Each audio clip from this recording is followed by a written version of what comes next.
ازيكم يا حبايبي، عاملين ايه؟ يا رب تكونوا بخير. النهارده هقول لكم على طريقه جديده للجيلي. انتوا عارفينها طبعا، الطريقه المعتاده العاديه جدا، بس طريقه تخلي الموز ما يطلعش على الوش ولا يسود، وتقدري تحافظي عليه في التلاجة لاطول وقت ممكن. هنجيب كام صباع موز كده من عندنا، كان عندي كام صباع موز كده متبقيين، قلت اقول لكم على السر بتاعهم اللي بيخليه ما يطلعش على الوش ولا يسود. كده بنجيب كام صابع موز حسب كمية الجيلي اللي هتستخدميها. انا النهاردة هستخدم 2 باكت جيلي، فهحط على قدهم موز. الكمية اللي انت بتحبيها تقدري تستعمليها يعني. كده انا خلصت كمية الموز اللي عندي، قطعتها حلقات بالشكل ده، وهجيب كاسات.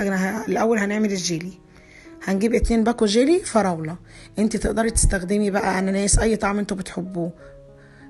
مثلا مش مانجا، الحاجة اللي انتوا بتفضلوها هتستخدموها. انا هنا جايبة 2 باكت جيلي فراولة. هبدأ اضيف عليهم 2 كوباية مية مغلية. وانت كمان برضو تقدري تتبعي الخطوات اللي مكتوبة على الباكت من بره. كده هنفضي عليهم 2 كوباية، كوباية الشاي العادية دي، 2 كوباية مية مغلية. هنبدأ نقلب فيهم بالطريقة دي لغاية الجيلي لما يطلع المادة الجيلاتينية بتاعته. مش هنضيف المية الساقعة دلوقتي. حطينا 2 كوباية مية مغلية. تاني دلوقتي هنا هنجيب لهم 2 كوباية مية ساقعة. بتجيبي مية مثلجة او بتحطي عليهم مكعبات تلج. بتضيفي 2 كوباية مية عليهم وبتقلبيهم بالشكل ده، وبتسيبيهم في جنب. هنجيب الكاسات وحطي في كل كاس بقى كمية الموز اللي انت بتحبيها، حسب انت بتحبه كتير قليل، حسب كمية الموز اللي انت بتحبوها. كده انا بفضي اهو الموز في الكاسات. صدقوني مش هتطلع على الوش، وهيبقى جميل جدا، وهتقدروا تحافظوا عليه اطول وقت ممكن في التلاجة.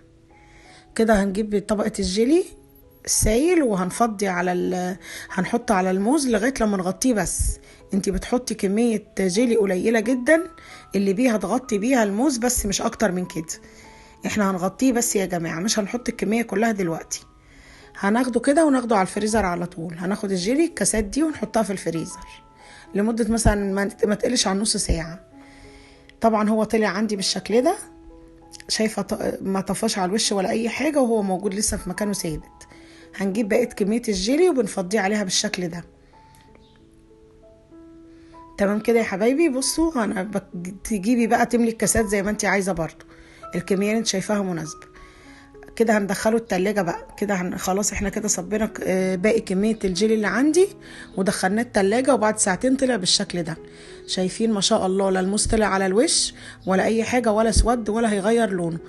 ما تنسوش يا حبايبي لايك وشير وسبسكرايب وتفعلوا الجرس عشان يوصلكم كل جديد. دمتم في رعاية الله، وان شاء الله مع بعض على طول في طرق جديدة واحلى من بعض.